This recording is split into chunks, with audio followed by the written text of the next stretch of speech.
Olá, boas-vindas ao Palco, esse movimento que tem como propósito inspirar mulheres a assumirem o palco de suas vidas e carreiras. Hoje nós vamos falar sobre saúde da mulher, prevenção, emoções, diagnóstico. Aproveita e já compartilha esse vídeo aqui com aquela sua amiga que está precisando cuidar mais da sua saúde, porque hoje o assunto vai render muito aqui. A minha convidada é a doutora Letícia Porciúncula. Isso mesmo. Bem-vinda aqui ao Palco. Ela é médica da família, mestre em gerontologia biomédica, pós-graduada em psiquiatria, especialista em gestão e saúde. E apresente-se um pouquinho mais aqui para nós conhecermos o teu trabalho. Então, primeiro agradecer o convite, né? Muito feliz em estar aqui com vocês. Imagina, eu que agradeço a tua presença. Então, eu sou Letícia Porciúncula e tu falou que tenho pós-graduação, mas eu gosto de dizer que eu sou especialista em gente. Olha que legal. Eu cuido de doenças e trato pessoas. Então, olhar mais amplo da pessoa. Assim. Então, médico de família, especialista em gente. É isso que eu gosto de dizer. Que legal. A gente já sente aqui a tua energia desse olhar diferenciado para as pessoas, e isso é muito importante. A gente vive um mundo muito conectado, pode parecer que a IA, enfim, a internet, o digital, ele está dominando, mas a gente ainda encontra, né, bons profissionais que têm esse olhar mais humano. Então, muito obrigada por estar aqui hoje. Letícia, doutora Letícia, vamos começar com uma pauta já bem marcante, que é sobre cuidado. Você tem essa vivência, atende pessoas, vai a domicílio. Na tua visão, hoje as mulheres têm cuidado da saúde? Depende. Vamos pensar, né? Vamos pensar assim. Se a gente comparar com os homens, a gente cuida mais da nossa saúde que os homens. A gente busca mais atendimento que os homens. Se tu for hoje num pronto atendimento, se for numa clínica, na sala de espera tem mais mulheres que homens. Então, pensar assim, sim, nós buscamos mais atendimento. Mas se a gente olha num amplo, nós mulheres temos que ver um olhar integral. O que é cuidar a saúde no integral? Como é que está a nossa saúde reprodutiva? Como é que está nossos pré-natais? Como é que está nossa saúde mental? Como é que está a questão de violência doméstica? Então, não é só exames. E quando a gente olha num contexto, ainda nossa saúde em geral é negligenciada. A gente não cuida 100% do que a gente podia. E está relacionada a muitas questões, né? Socioeconômicas, relacionamentos, locais onde vive, questões sociais muito, né? Acesso. Então, se comparar nossa região aqui, nosso acesso é muito melhor. Comparando com outras regiões, norte, nordeste. Então, mas pegando num contexto ainda, estamos em falha. Né? Inclusive, assim, se a gente pega em números, vamos falar do câncer de mama, rastreamento do câncer de mama, nacionalmente a gente está abaixo do que a gente considera que seria o ideal para as mulheres, né, no rastreamento do câncer de mama. Então, olha que interessante. E esse episódio hoje, especialmente falando sobre essa temática do Outubro Rosa, até por isso que eu estou aqui. Quem vê o vídeo vai ver que eu estou aqui com um lenço rosa no pescoço, porque é muito importante frisar esse olhar, né, nesse mês emblemático do mês de outubro. E a gente quer trazer esse olhar, né, da prevenção, do diagnóstico, né, em relação ao câncer de mama. E é interessante esse olhar de que, embora nós, mulheres, tenhamos mais proatividade em buscar tratamento, acabamos nos negligenciando em outras áreas. A gente pensa que cuidar da saúde é fazer exames, mas é muito além, né? É áreas das emoções, né? Os nossos cuidados, nossa saúde mental, como é que está nosso sono, como é que está nossa alimentação, como é que tá nossos relacionamentos, como é que tá nosso relacionamento em casa, no trabalho. Então, saúde é Não é só não ter doença. Não é só ausência de doenças. Não é só ausência de doença. Que legal. E aqui a gente busca trazer, aqui no Palco, que é um podcast voltado para mulheres, trazer essa pauta da mulher, dela entender esse lugar que ela ocupa. Eu acredito que esse ato de não olhar integralmente para a saúde, ele vem também um pouco dessa busca da mulher de encontrar esse lugar dela, né? Esse lugar dentro da família, da esposa, da cuidadora, da mãe. Então é preciso olhar com mais carinho para outras áreas que não é só a questão desse buscar o tratamento, né? Ou buscar um diagnóstico. Buscar um diagnóstico, né? E tu falou em relação às emoções. Vamos imaginar assim, essa mulher, ela busca tratamento, ela busca o diagnóstico, mas ela tem um relacionamento em casa que de repente não está saudável. E ela vai ter ali emoções que vão impactar a saúde dela de alguma forma. Quem nos ver, quem assistir aqui no YouTube ou no Spotify, verá aqui os bonequinhos do filme Divertidamente, 1 e 2, então tem todas aqui as emoções. E eu queria perguntar para a doutora agora, qual que é o papel das emoções? Por exemplo, como esse caso que eu trouxe, ela tem alguma questão ali com o seu relacionamento, então ela se sente, sei lá, ansiosa, triste. Mas em tantos outros casos, qual é o papel das emoções na saúde das mulheres? Nossas emoções estão relacionadas todos os dias no nosso dia a dia. E quando a gente fala em emoções, todo mundo queria estar feliz o tempo todo, mas a gente não é feliz, né? O tempo todo. A gente busca a felicidade. Todos querem a alegria o tempo todo. Olha ela aqui, ó. Tá no meio. Tá no meio. Tá no meio, né? E eu vamos trazer exemplos. Gosto muito de trabalhar com exemplos, assim. Falando em Outubro Rosa, quando a gente pensa em rastreamento do câncer de mama, a gente traz exames. Vamos fazer mamografia, né? Exame importante para as mulheres, né? Acima de 40 anos, fazer mamografia para rastreamento. Será que a gente está preparada para receber um diagnóstico? Será que nos prepararam para esse rastreamento? A gente sempre vai, talvez, com a expectativa que não dê nada. A gente sempre acha que não vai dar nada, né? A ideia é que não dê nada. Mas e se vier uma alteração? Sim. Será que a gente está preparada? Será que o profissional que está na nossa frente está dizendo a importância desse exame é para prevenir o câncer de mama? A prevenção, o rastreamento do câncer de mama, ele não evita ter o câncer de mama. Ele diagnostica precocemente. Então, a primeira ideia que a gente tem que ter, que se a gente está fazendo, a gente está, talvez, buscando um diagnóstico precoce. Será que a gente está preparado para esse diagnóstico? Será que a gente consegue lidar com as nossas emoções? Então, a tristeza, né? O medo que vem, logo que vem um resultado de uma alteração. Tanto pensar em saúde da mulher, também câncer de colo do útero também. Sim. Será que o medo que a gente tem sobre o nosso futuro, a gente descobre a nossa finitude, né? A gente não é eterno, né? A gente tem uma doença. Então, as angústias, a raiva que dá, por que comigo? Né? Sim.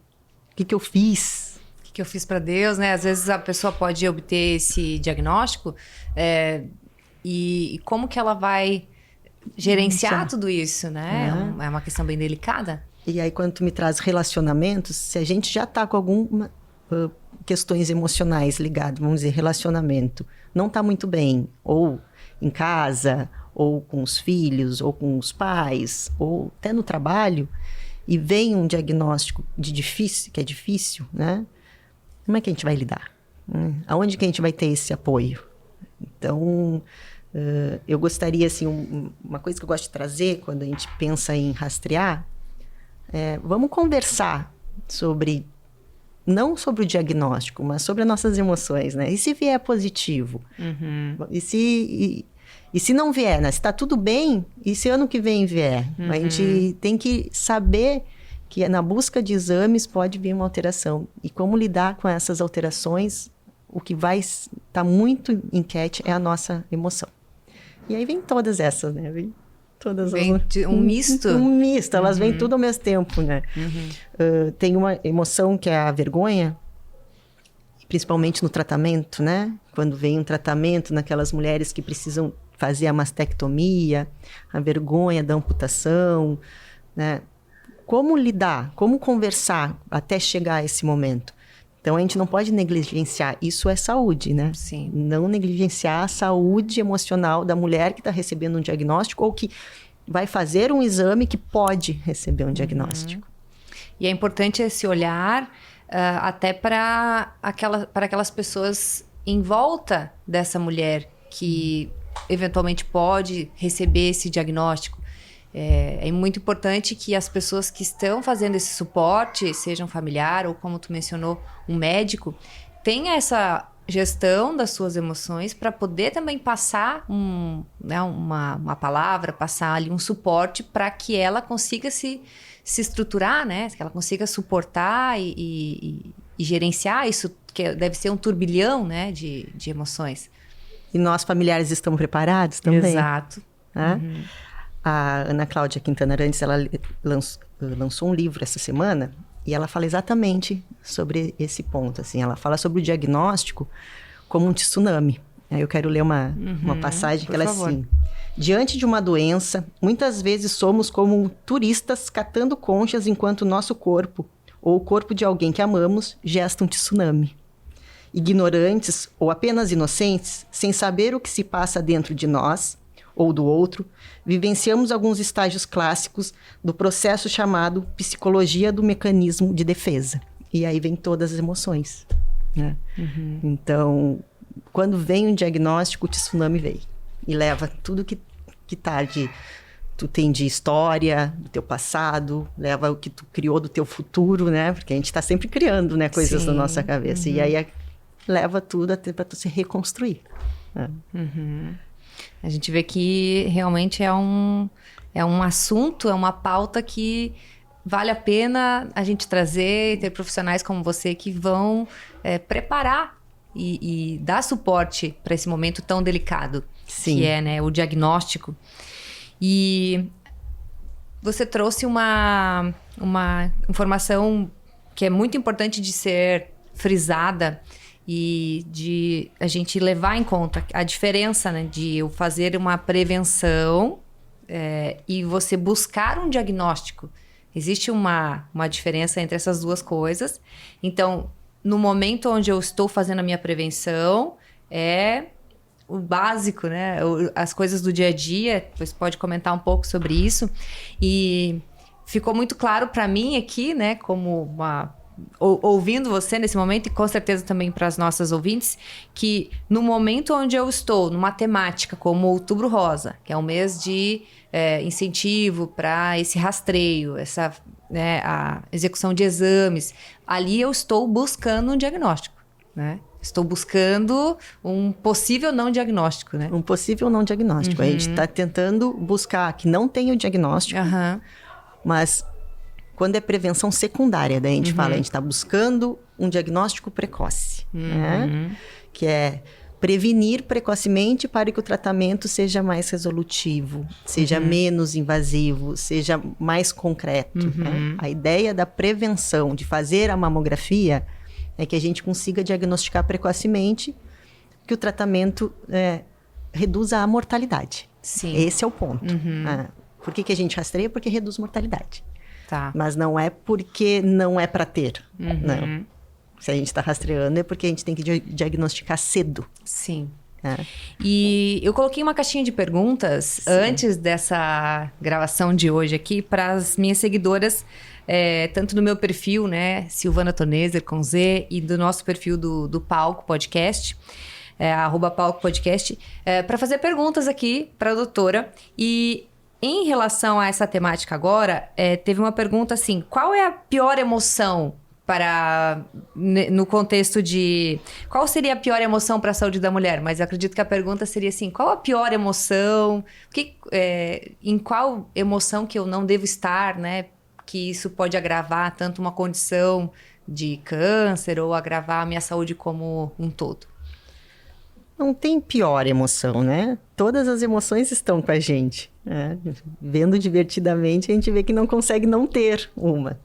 Mas focar numa só, vamos dizer assim, uma pessoa que está sempre triste, né? Vem um diagnóstico, a chance de levar um quadro de depressão é muito alto. Né? E não quer dizer que a tristeza seja uma emoção ruim. O que seria da felicidade sem a tristeza? Né? Medo. O medo de fazer um exame, o que leva? Qual é a consequência do medo? Não fazer, não diagnosticar precocemente, e quando tiver o diagnóstico, é uma maneira mais grave.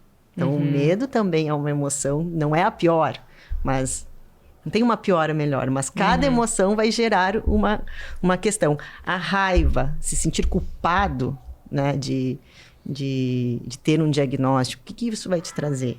Né? Vai entardecer o teu tratamento, aí traz a vergonha, né, de ter um tratamento correto, de se esconder, a angústia, a ansiedade que faz com que dificulta todos os contextos, né? Que tu fica travado quando a ansiedade, ao ponto de não conseguir nem fazer exame, nem fazer o tratamento, nem pedir ajuda. Ou gera mais problemas além do que já veio um diagnóstico. Porque muitas vezes o diagnóstico pode ser um diagnóstico precoce, inicial, de tratamento, né? Que vai ser resolutivo e não vai levar à morte, né? Que é o nosso medo. E mesmo assim tu tá lá criando todos os problemas. Mas aí eu não vou ter mais 5 anos, não vou ter mais 10 anos, e aí o que eu vou fazer? Eu largo tudo agora? Então, as nossas emoções não tem uma pior ou melhor, mas pode ser que dependendo daquele momento, uma se aflore mais. E em relação a... Toda emoção, ela tem um equivalente também químico no nosso corpo. Eu acredito que essa pergunta também tenha um pouco dessa questão. Por exemplo, a pessoa que ela tem um problema de saúde ou que ela, de repente, recebeu o diagnóstico, pode, obviamente, que é algo assim, ela não vai ficar... Pode parecer uma coisa utópica, né? Ela, eu vou ficar feliz agora. Não vai acontecer isso. Mas ela buscar também um olhar de esperança, de positividade, pode ajudar no tratamento? A espiritualidade, né? Vamos falar. A fé move montanhas. E é muito, muito tênue, né? A gente consegue ver que pessoas com um diagnóstico de uma doença grave, mesmo curativa ou até uma doença paliativa, né? Não tem cura da doença, mas a gente tem a cura da pessoa, né? Para lidar com a sua finitude.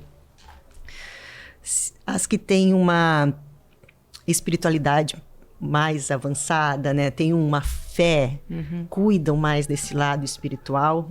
A qualidade de vida perante um diagnóstico, perante um tratamento, o desfecho, ele é muito mais resolutivo em todas as partes. Pode ser que o tempo de vida seja tão curto quanto, mas a qualidade de vida, o quanto vai viver os momentos com a família, o quanto vai aproveitar aqueles dias que tem, o quanto vai entender, né, o dia a dia, a vida, a felicidade, entender os medos, isso muda.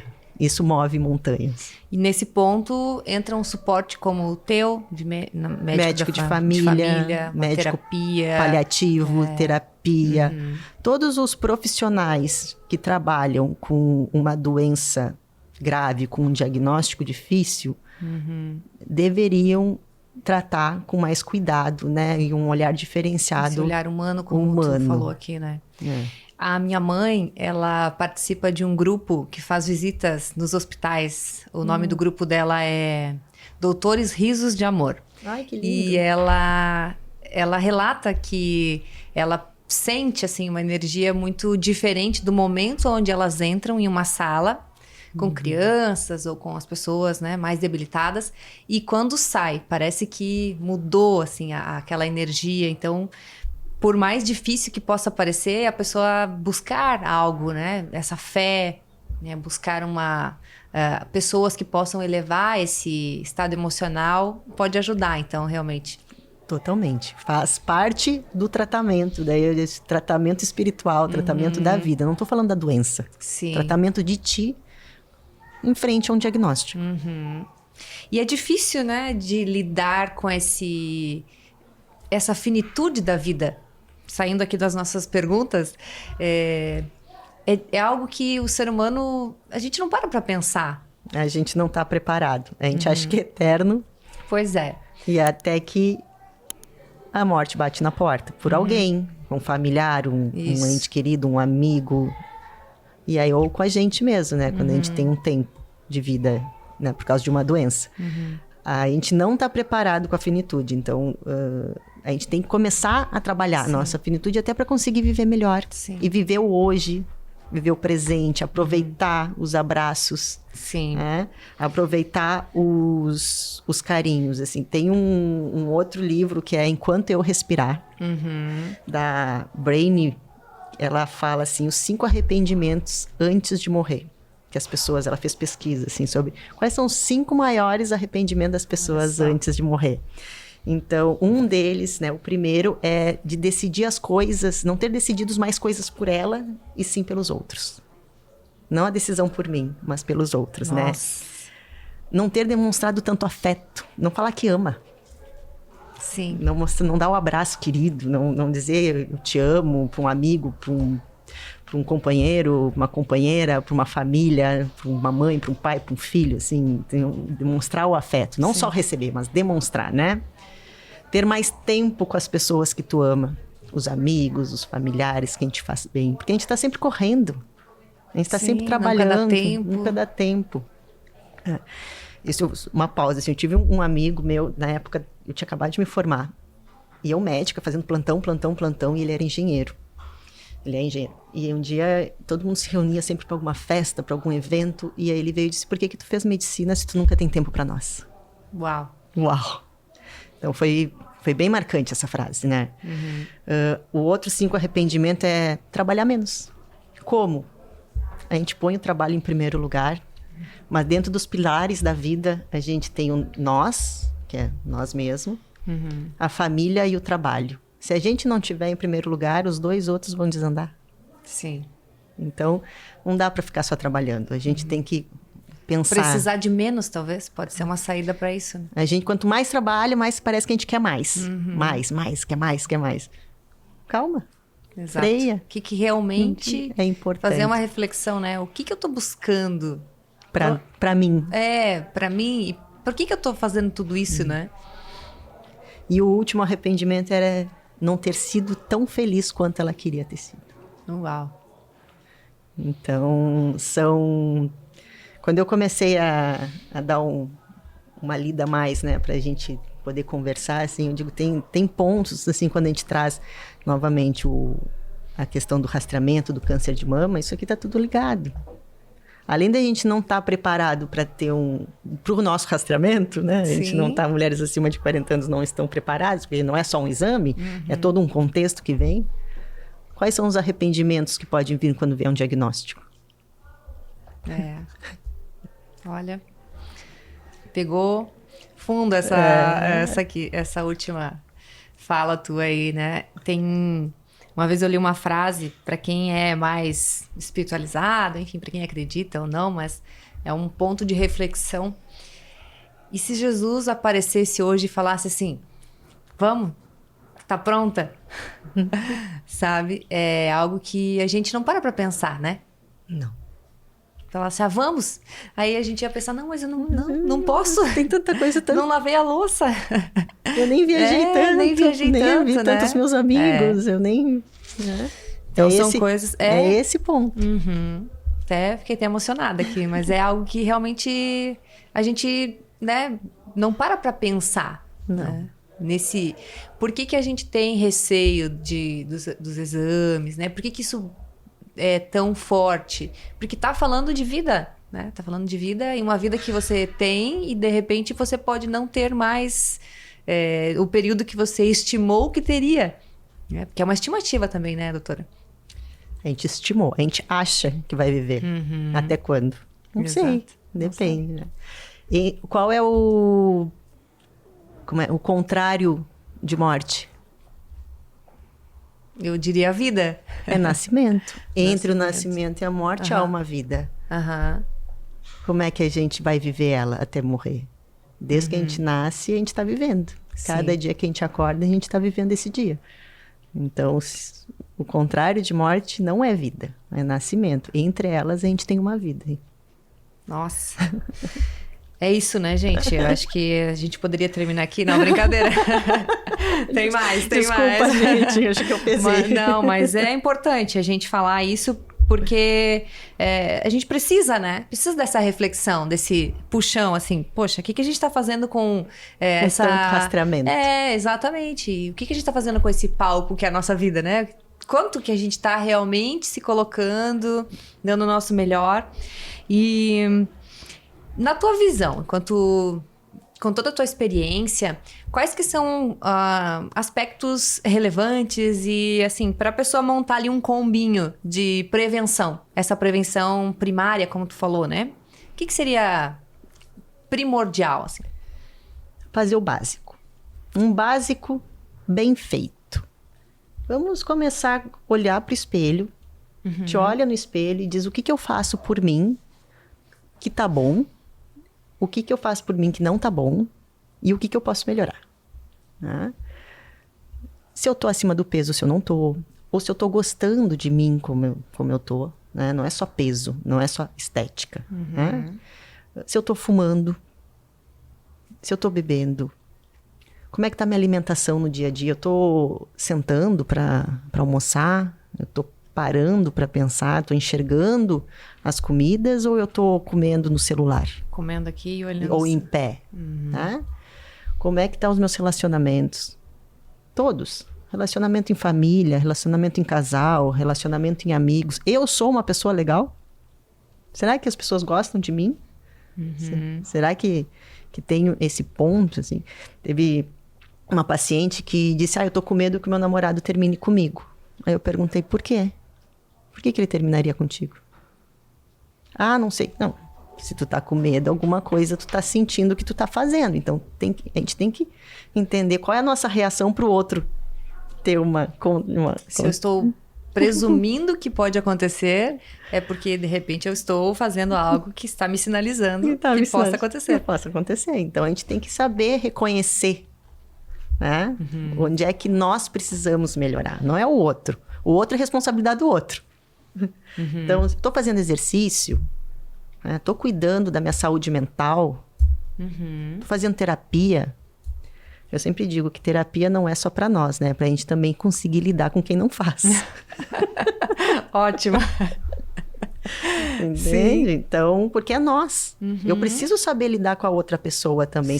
Se ela não faz terapia, o problema é dela. Mas lidar com ela é um problema meu. Então, como eu vou lidar com o que a pessoa fala, o problema é meu. Então, eu trato esse meu problema. Entende? No último episódio que a gente fez aqui, a Kathleen, que ela é mentora em autoconhecimento, ela falou uma coisa muito interessante que cabe para essa percepção que tu tá trazendo agora. Ela fez uma relação como se nós fôssemos uma casa. Como que eu estou cuidando dessa casa para que as pessoas desejem estar visitando a minha casa, né? Estarem junto dessa casa. E aí vem a questão ali da moça com medo do namorado terminar com ela. As relações.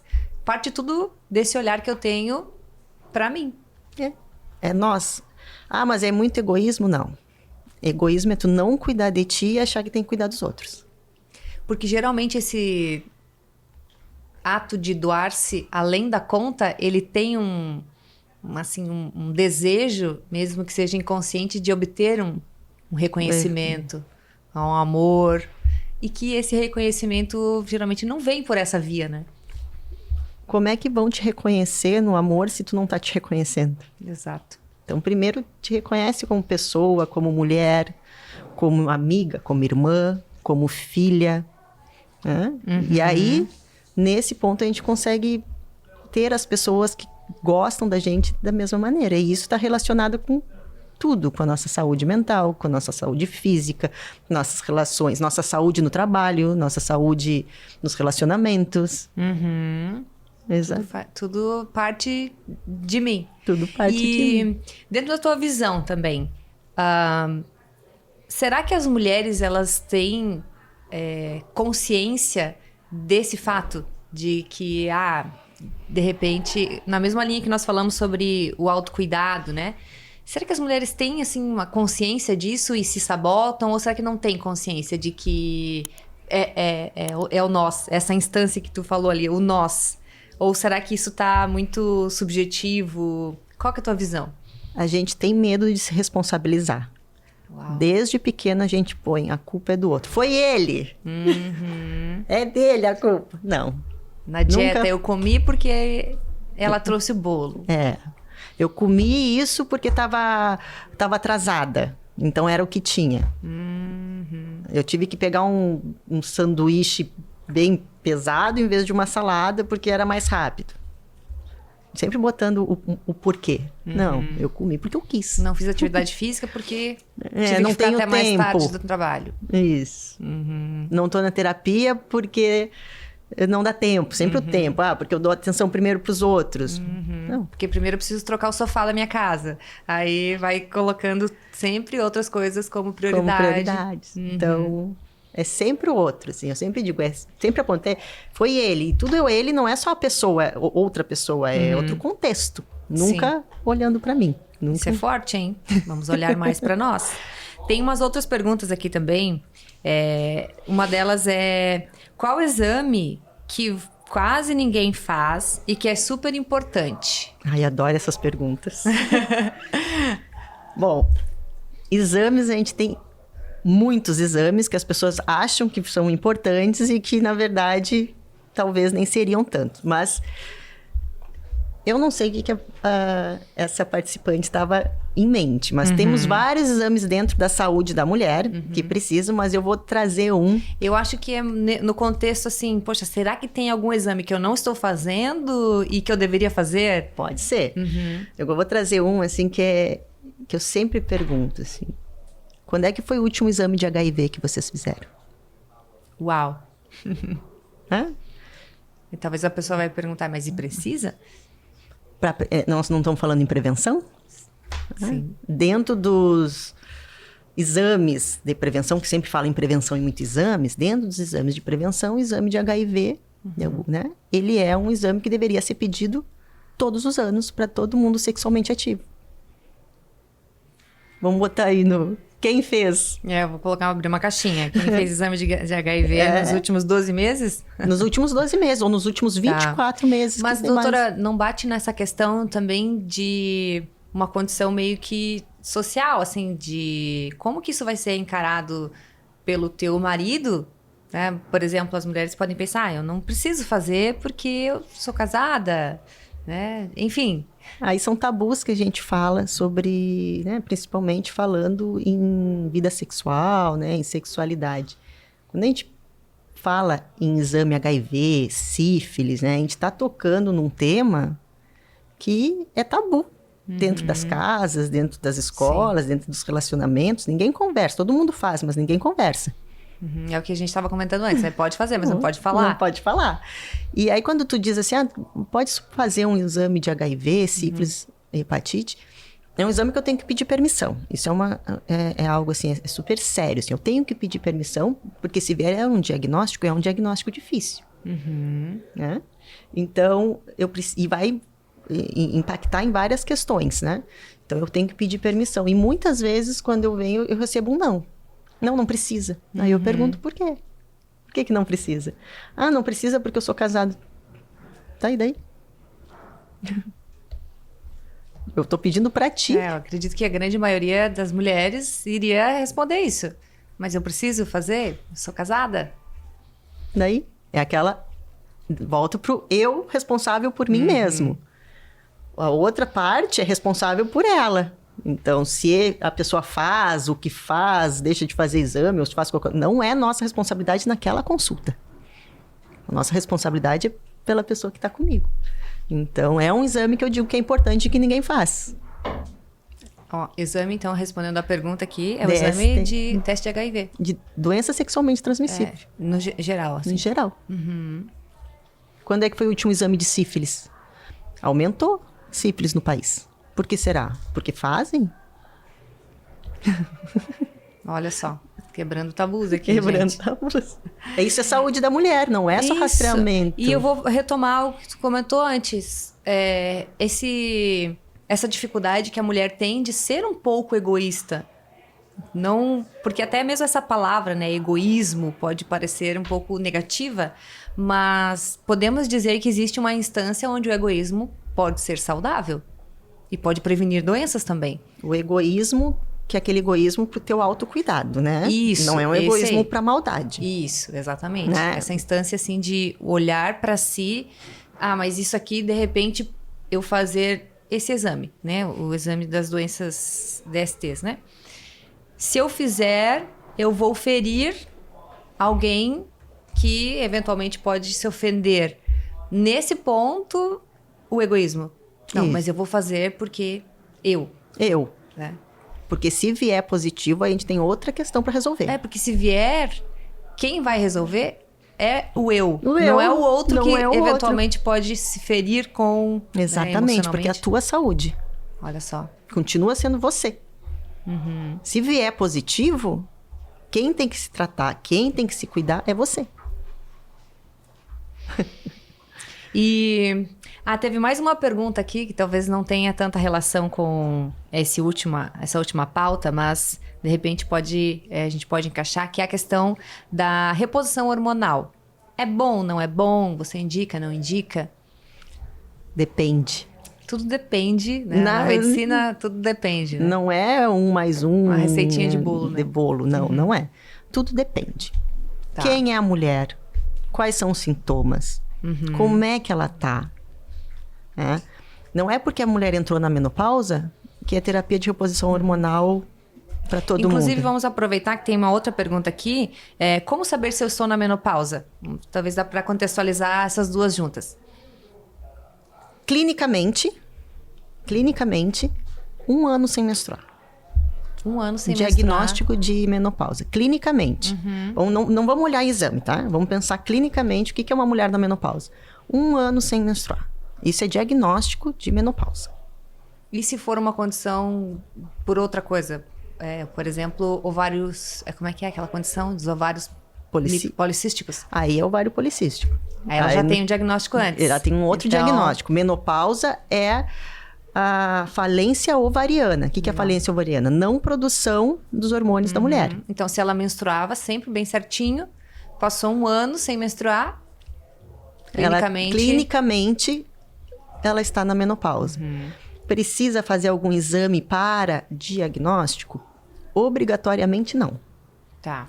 Mas muitas vezes a gente pede para mostrar para a mulher, ó, você está na menopausa, fica tranquila, né? Não tem como engravidar, não precisa mais usar esse hormônio que tu está usando. Porque às vezes tem mulheres que estão usando anticoncepcional para não engravidar. Contínuo, vamos dar um exemplo. Tá. E aí nem sabe quando é que foi a última menstruação e tá num período de estar na menopausa ali. Ah, claro, porque aí não tem esse... Todo mês não vem, Não vem. Então, a gente faz o exame para ver se tá na menopausa, se dá para suspender o anticoncepcional. É todo um contexto. Sim. Quem é a mulher? Então, por isso que eu disse, terapia de reposição hormonal na menopausa precisa? Depende. Depende da mulher, depende dos sintomas. Se tem outras condições de saúde também. Se tem outras condições de saúde. Se o risco-benefício de usar a terapia de reposição hormonal vale a pena. Então não tem assim uma indicação. É bom? Única. É ruim? Não tem uma indicação. Depende para quem? Depende para quem. Quem é a paciente? A gente olha a mulher. É um olhar integral da mulher. Sim. Né? Não é bateu menopausa, hormônio, tal exame. Não. Quem é? Será que precisa? Algumas vão precisar, vai melhorar a qualidade de vida e tudo em função de melhora da qualidade de vida. Vai melhorar a qualidade de vida, vai ter melhora na relação, vai ter uma redução dos calorões, melhora na qualidade de vida.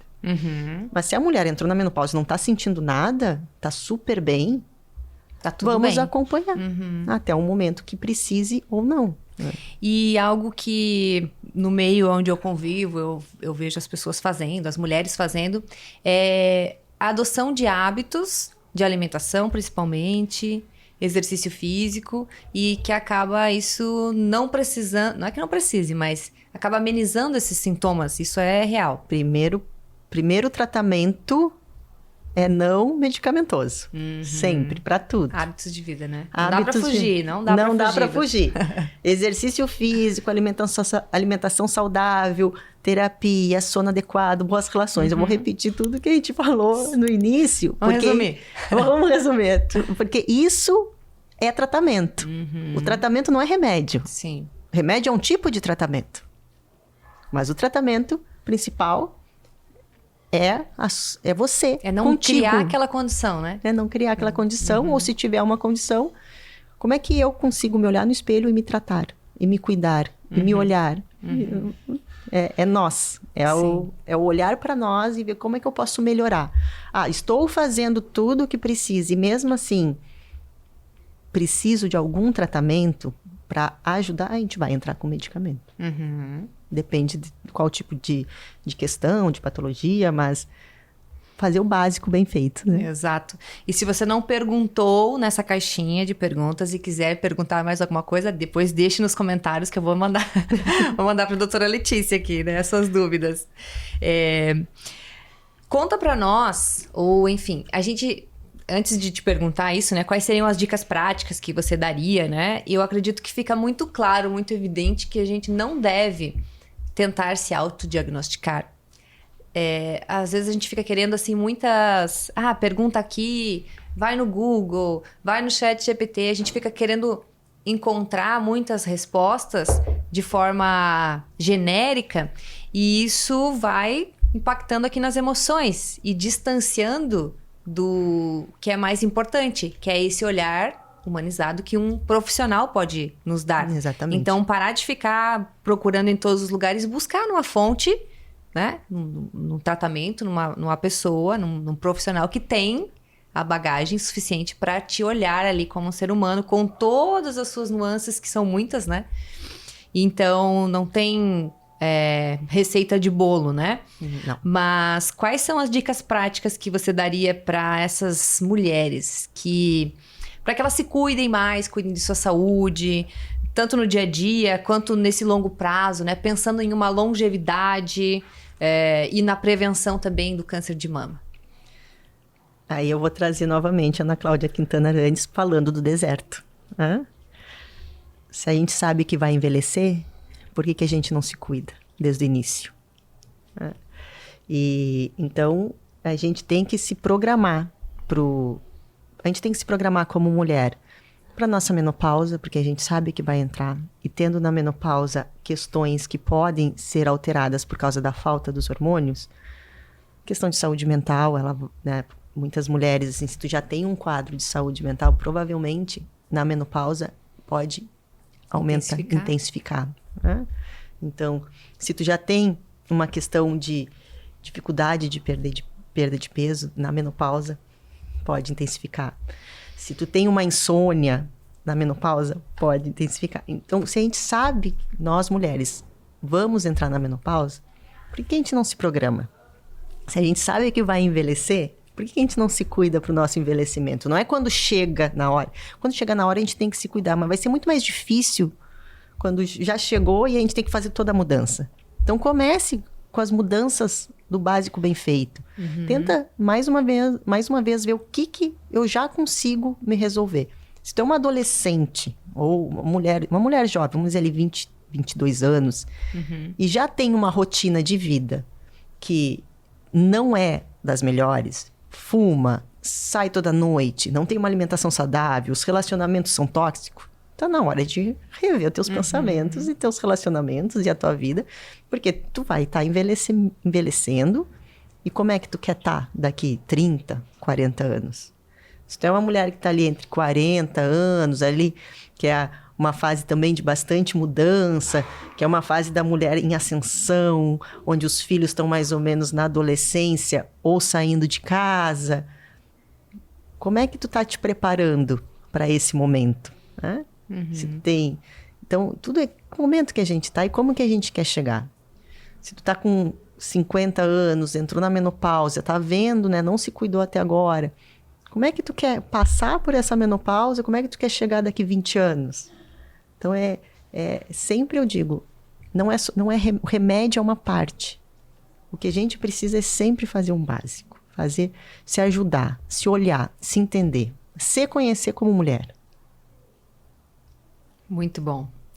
E essa autora, ela fala do deserto, eu acho muito interessante, porque ela fala que você vai chegar no deserto e não pode voltar para pegar nada. Não. E aí você não levou protetor solar, você não levou chapéu, não levou bagagem, não levou nada, não levou água. Ficou naquela esperança de que poderia ainda levar algo, mas quando chega lá no final não dá mais, né? O envelhecimento vai chegar, só tem um jeito da gente não envelhecer. Se a gente morrer no caminho. A gente quer viver até os 90. Entende? Mas se tu quer viver até os 90, com que condições? Exato. A gente tem que ter essa consciência de que nós não vamos ser essa garotinha que nós somos agora, lá aos 90 anos.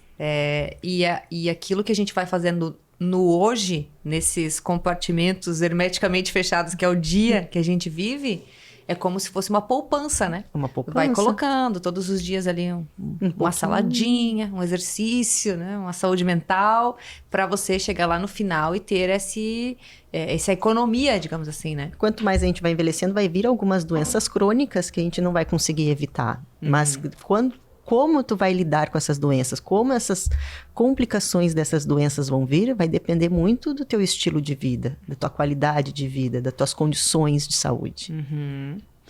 Mais uma vez, a responsabilidade é nossa. Exatamente. Acumular esse capital, né? Um capital de saúde lá para o futuro. E estamos nos encaminhando aqui para o final. Eu acredito que a gente poderia falar horas e horas desse assunto, porque rende. Eu acredito que foi de muito valor tudo que tu trouxe aqui para nós. Trouxe reflexões importantes.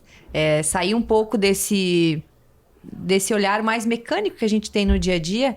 E, poxa, vai ter que bater no peito e falar, responsabilidade. As pessoas não estão me tratando bem, ok, mas como que eu estou fazendo elas entenderem que eu preciso ser tratada com respeito? Estou com a baixa energia, mas o quanto que eu estou fazendo a minha caminhada, fazendo a minha alimentação saudável? Então, foi de grande valia, tá? Eu quero te agradecer, mas antes da gente se despedir aqui oficialmente, eu queria que tu falasse para nós, dentro da tua visão, dentro da tua experiência, quais são as mudanças simples, assim, as mais simples, mas que têm muito impacto, que as mulheres podem começar a partir de hoje, assim? O que tu diria? Se você não está fazendo nada, comece por isso. Não está fazendo nada. Vamos lá. Primeiro, olha, o que você comeu hoje? Você sabe, né? Vamos prestar atenção. Que está prestando atenção na tua alimentação, vamos cuidar da alimentação. Não faz exercício e não tem tempo? Todo mundo tem tempo para 30 minutos de caminhada. Tem uma pergunta que é: quanto tempo do dia você dá para você? Hoje eu tô cheia, né? Uau! Vamos sair daqui impactados. Quanto tempo do teu dia você dá para você? É esse tempo que não é o tempo só dormindo e não é o tempo trabalhando. Quanto tempo que você dá para você na semana de terapia, de encontros com os amigos, de uma boa conversa com o teu relacionamento, com teu marido, né? Com a tua esposa, com teus filhos. Um teu hobby. Se você aprendeu algo novo nos últimos tempos, o que tu tá fazendo, né, de novo para fazer a mudança? Porque se tá ruim é porque alguma coisa tá errada, né? Então, e sair desse nosso comodismo, né? De, tá ruim, mas eu não faço nada. Não, dá para fazer. Então, vamos devagar. Não dá para fazer tudo ao mesmo tempo. Porque fazer a expectativa, bota uma expectativa muito alta. Que vai comer só salada e fazer 2 horas de exercício por dia. Físico, e jejum intermitente. E não, vai dar tudo errado. Escolhe, vamos devagar. Hoje eu consigo organizar a minha alimentação para o trabalho. Então já é uma mudança. Sim. Eu já consigo me organizar para parar de fumar. Essa é uma mudança maravilhosa. Tem que parar de fumar. Eu já consigo... Então, não precisa botar tudo de uma vez. Eu já estou fazendo exercício, eu estou começando uma alimentação e agora consegui me organizar para fazer uma terapia. Ok, então agora vai para terapia. Se tu fizer tudo de uma vez, tu vai se frustrar. É que nem emagrecimento. Isso. Quando a gente acha que vai emagrecer em um mês tudo que a gente queria. Não, é mentira. Tem uma frase que eu gosto que é assim: devagar e sempre é melhor do que rápido e nunca. Por um tempo, né? E parar rapidamente, né? E saber que tudo que a gente está fazendo não é de imediato que a gente vai ter os retornos. É constante, né? É uma caminhada para tudo. Então, se tu botar uma expectativa muito alta para um tempo muito curto, a gente tem que trabalhar tuas expectativas, porque não é isso. A gente tem que... O que tu tá almejando da tua vida? Então, escolhe... Primeiro, assim, se reconheça, né? Então, Sim. Primeira coisa, se reconheça. O que não tá bom? E comece a listar. Dentro do 2025 que tá chegando, dentro de 2025... Já aproveita e faz as metas de ano novo. Isso. O que eu posso mudar e pôr em períodos? Né? Eu posso fazer isso. Porque se tu botar todas as metas de uma vez só, vai chegar final de 2025 tu não vai fazer nada. Aí vem a frustração. Vem a frustração, vem o medo, vem a angústia, a tristeza, a nostalgia. Por que eu não fiz isso? Por que eu não continuei a fazer lá meus exercícios? Exatamente. Fantástico. Então é esse olhar, né? Olhe para você e lembre-se, quanto tempo você está deixando... Quanto tempo do teu dia você tem para você. Olha só, maravilhoso. Olha só. Então a gente percebe que o mês do Outubro Rosa é para essa conscientização, mas o que vale é a constância, né? Fazer todos os dias um pouquinho. E como que as pessoas podem te encontrar para ter uma consulta? Como que funciona o teu trabalho? Então, hoje eu tô com o meu consultório, fica na Cleancare, na Joca Brandão. Aqui em Itajaí, né? Aqui em Itajaí, 265. Mas eu tô montando o meu consultório próprio, que a partir de janeiro vai ser ali no Riviera, ali na Praia Brava.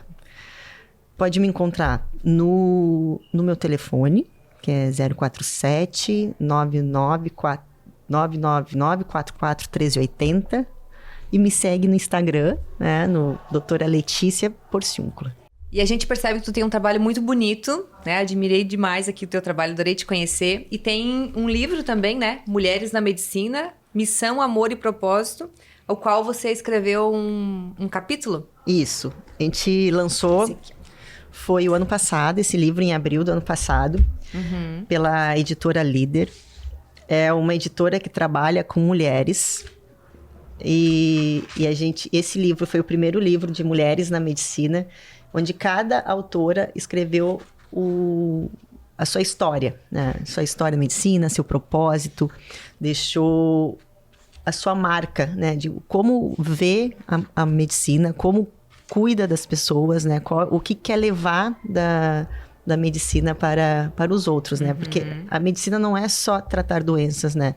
É um ato de cuidado, é educação em saúde, é ensinar outras pessoas, né, a também serem médicos e também serem pacientes. Então, nesse livro é muito legal, assim, tem muitas histórias maravilhosas, lindas, né, de se ler e conhecer um pouquinho, assim, de aparecer um pouco mais as mulheres, né, na medicina, como empreendedoras, como gestoras, como médicas assistentes, né? Então, esse é o nosso potencial, né, nesse livro, é trazer um pouquinho da nossa história. Não, muito legal, e reforça muito esse movimento que tem total relação com essa saúde da mulher, porque algo que você trouxe muito foi de se reconhecer como uma, Reconhecer como mulher. Se reconhecer como uma e conversa com esse movimento da mulher buscar esse lugar. Ela entender que lugar que ela ocupa na sociedade, na família e nos aspectos gerais. Parabéns! Muito legal. Eu ganhei esse aqui, ó. Tu tem lá no teu consultório, como é que as pessoas podem fazer para adquirir? A gente tem um QR Code de compra. Eu posso mandar depois para ti. Ele vai pela internet. Não tem aqui em Itajaí, eu não tenho nenhuma livraria ainda, mas ela tem na Livraria Cultura também, tu consegue comprar pela internet, né? E presencial também na Livraria Cultura. Maravilhosa! E encaminhe esse vídeo para aquelas suas amigas que precisam olhar mais para a sua saúde. Muito obrigada pela tua presença aqui hoje, doutora. Engrandeceu demais esse conteúdo desse episódio. E lembrem-se, né? A vida é o palco e cada mulher é uma estrela. Nós nos vemos no próximo episódio. Tchau, tchau. Tchau, muito obrigada.